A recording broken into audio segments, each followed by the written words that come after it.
So let's see how we can build up a MCP server using the Spring AI 200-M2 version.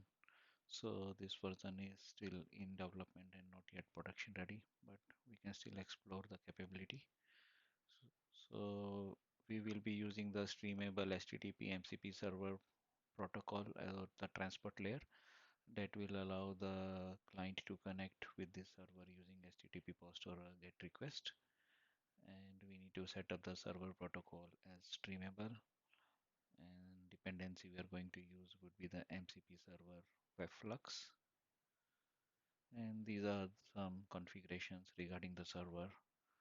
We would be little bit changing this time to increase to 5 minutes just to not let the request expire.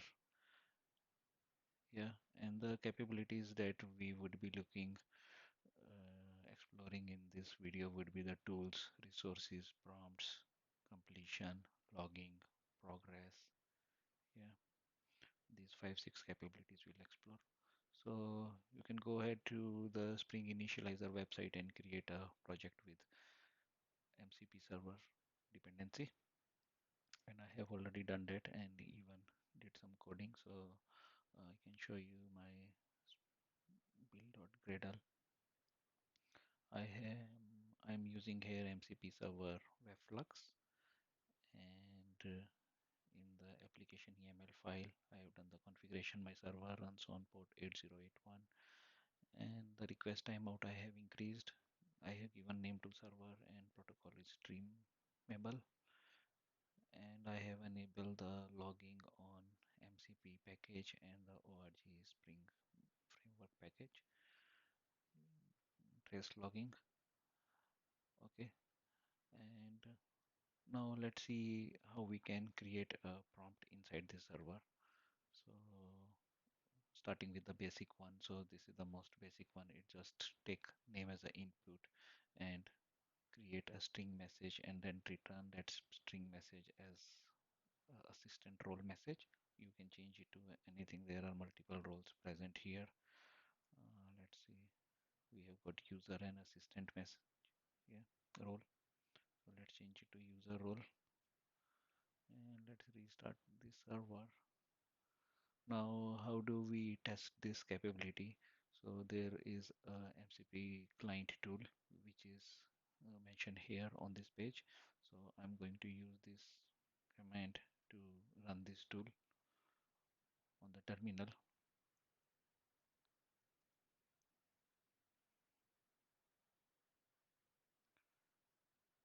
Now, sometimes now I have observed that when I connect to this tool from the Chrome start giving the course error. So to solve it, we need to run the Chrome into a mode where security would be disabled, and for that you need to run the command according to your operating system. So that command is mentioned here. So since I'm using the MacBook, so I will be using this command. I have already executed and started the Chrome in security disable mode, and if I refresh it and connect, okay, I will have to copy that URL because this token has changed.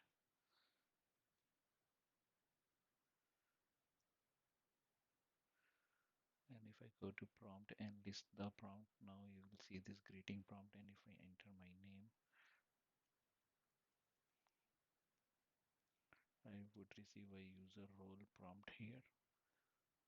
And similarly, we can see some more examples in that file. Um, we can see this weather prompt. Okay, it takes two inputs, longitude and latitude, both are required, and it will combine them into a string and return back. So let's see that quickly. Yeah, so I will enter something here.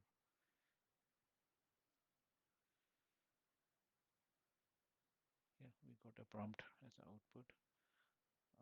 Let's see this personalized greeting message prompt. So this one is here. It takes 3 inputs. and only first one is mandatory, and it will append all these inputs to create a prompt string and finally return as a output to the caller. If I go and do it here,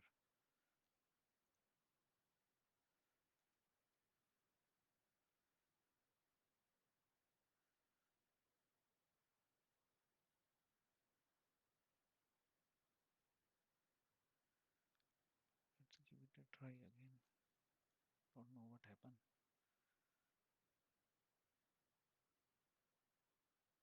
Yeah, this time it worked.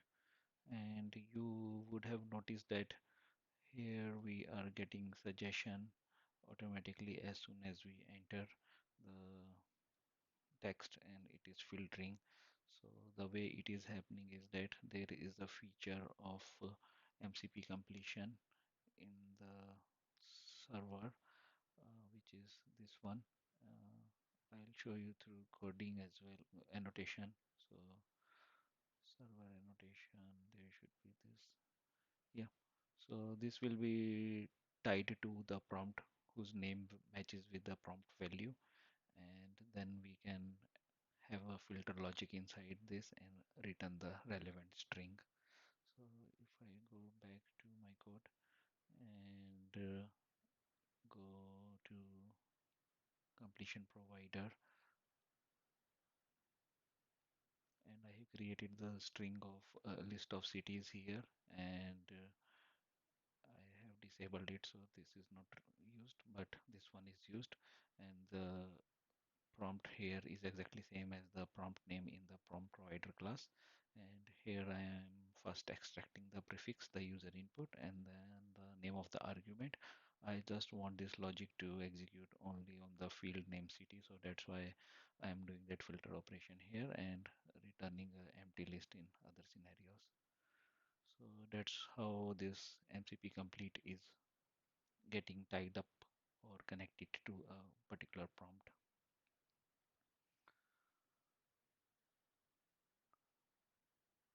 Okay, let's see some more annotation like MCP resource. So MCP resource annotation provide access to a resource via URL template, and there are few examples here. So let's see in our code the examples. Resource provider.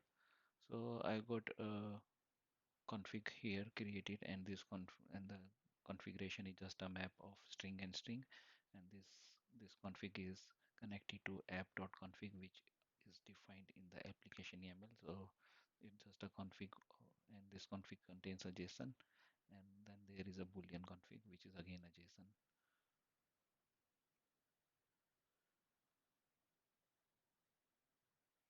Now there is MCP resource here, and it need a request param, which is a key here, and we'll take that key and find it in the map and return the result. So if we go here, and there are two keys, name and version, and let's see a demo on this.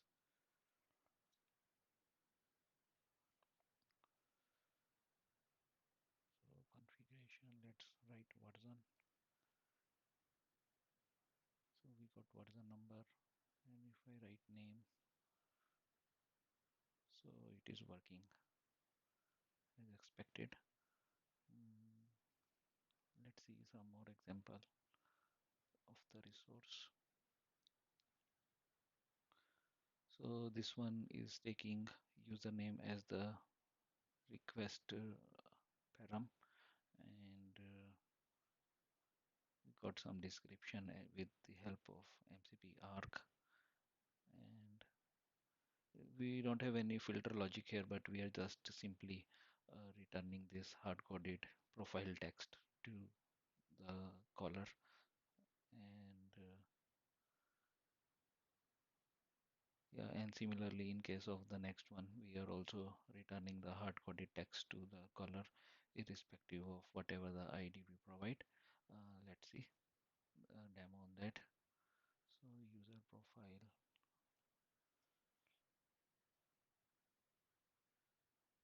we got a reply, and let's see the resource data. I will write something just returning, and whatever the number we provided, it's returning in that URI as well. And this is something, just presume that it is a data coming from some server, some DB or some resource.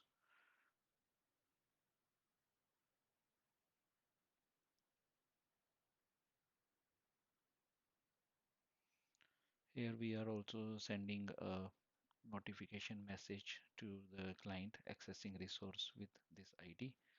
Let's see where it is visible. Here it is. You see accessing resource with ID 234. So this is how we can send a log message or notification message to the client who is consuming the service or consuming the resource, or maybe a prompt or maybe a tool. Uh, this is how we can send back the logs to a client.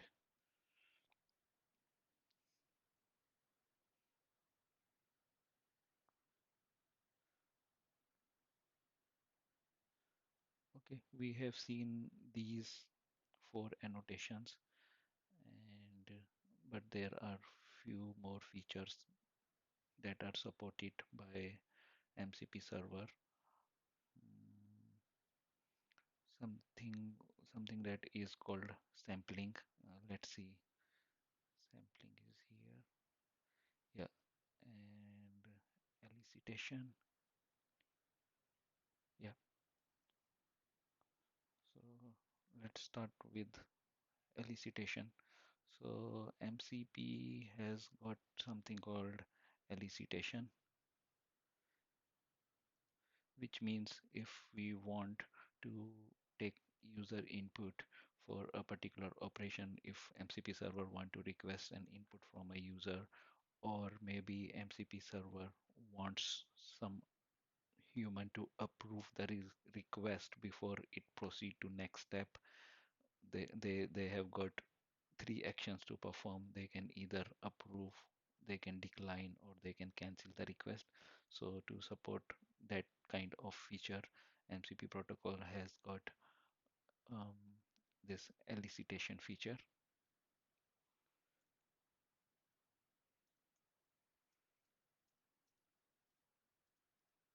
Yeah, so these are the 3 acceptable responses from the client side. So accept means the server would process the request, and decline means server would cancel the request and do something else, maybe just throw a message or some hard-coded text or something else. And cancel means that user has decided to cancel the request now, and they may come later on to do either approve or decline. So server should send the request back to the client again, maybe. So let's see a demo here.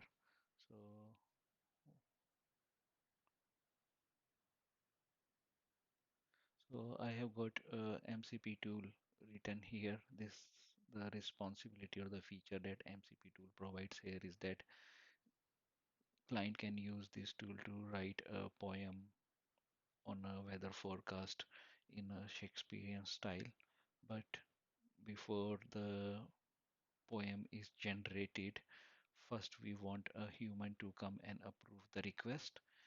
And if human is happy, if they approve the request, then the MCP server would make a sampling request to the client, which means that sampling means that LLM MCP server wants to use LLM, because MCP server itself doesn't have an access to any LLM uh, AI model.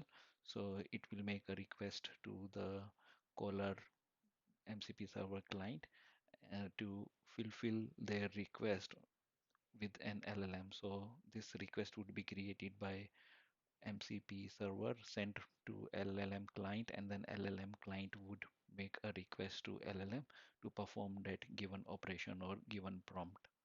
So So in this context, we are saying that we want to generate a poem on a given temperature in the Shakespearean style. So server would request to client, and then client would request to LLM to generate this poem. And once the poem is generated by the LLM, it will be received by client, MCP client, and then MCP client would pass on this poem to MCP server, and then MCP server would reply back to the request which started consuming this tool message, or sorry, with the through the request that started consuming this particular tool.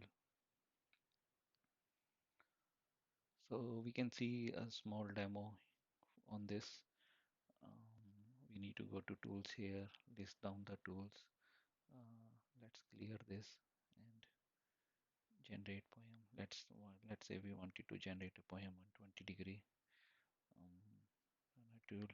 Now, if you see here, according to our code, in the code we are saying that server.exchange. So we have got server exchange. Using that exchange, we are checking if the client support elicitation request. Yes, if they do support, then send back a log message to them that we are preparing that request for the temperature. And once we have sent that request, we'll see this method where the request is prepared and sent. Then the response will come here. Now let's see what's going in this method.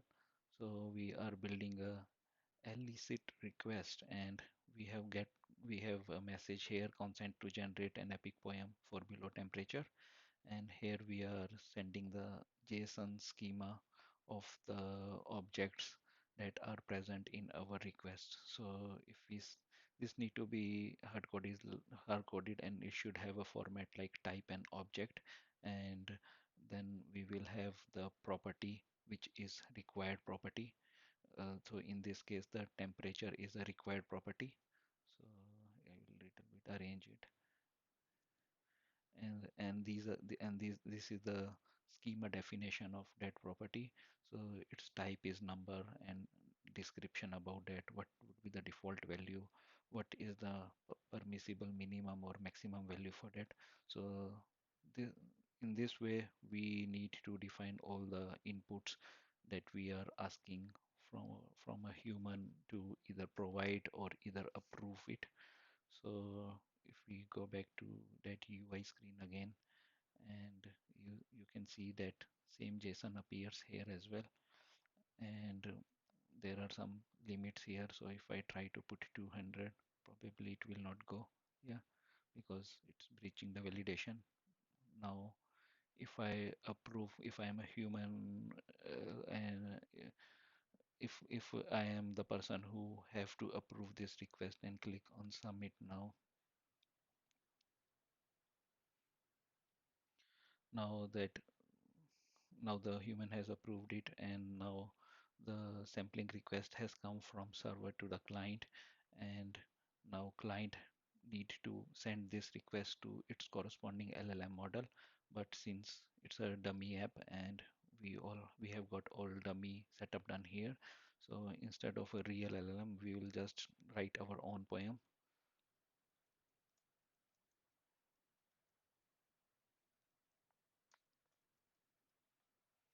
And we approve it, and you see now finally the response has been received by the request which started at MCP tool, and which is this one, which is this screen, the tools screen. So this is how MCP sampling and elicitation, which is human in loop, works.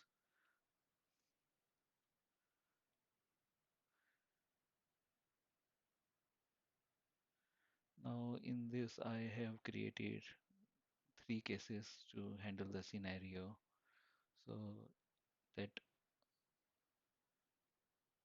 elicitation request either can end up in accept. If it is accept, then we will do the sampling and ask client to generate the poem on our behalf.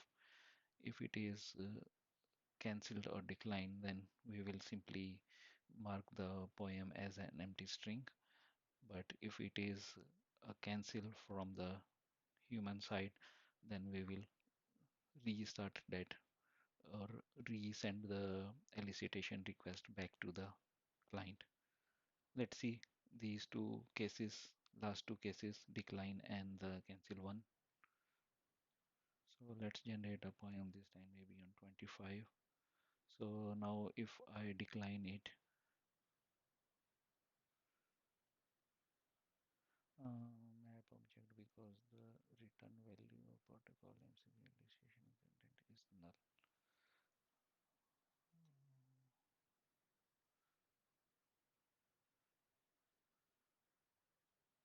Some error here, I don't know where it's coming from. Okay, let's try the other one.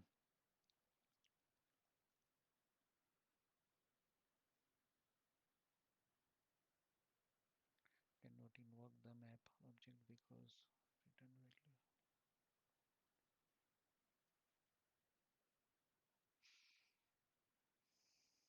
Not showing any error here, no, don't know.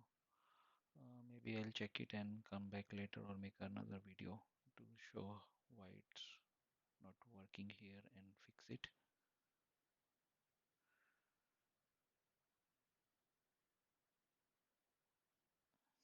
Okay, let's see this another tool here. So this tool is to generate temperature so on a given latitude and longitude. So it will accept two inputs from the user or the client, which are the longitude and the latitude.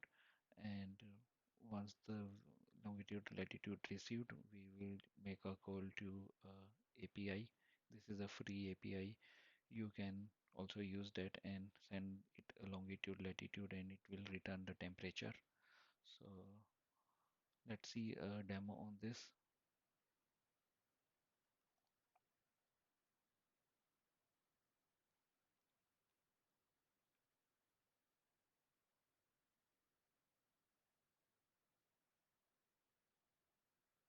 So the temperature has been generated. You would notice that we are getting new notifications here. These are progress notification. So basically we can inform our client that how much progress has been made in the in a particular tool call. So this is how you can send notification back to the client, and the way it is done in the coding is through this exchange dot progress notification, and here you can create some progress notification and set the progress token which we received in the request from the client, and how much progress, like 20%, total is 100%, which is represented by one here and some message corresponding to that. This progress token that comes here as a integer value in the request from the client side. It would be somewhere here. You see the progress token is coming in the meta section and it's a numeric value. So that's why I've made it as integer here.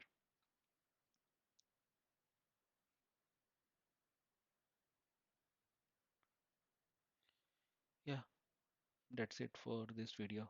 Thank you.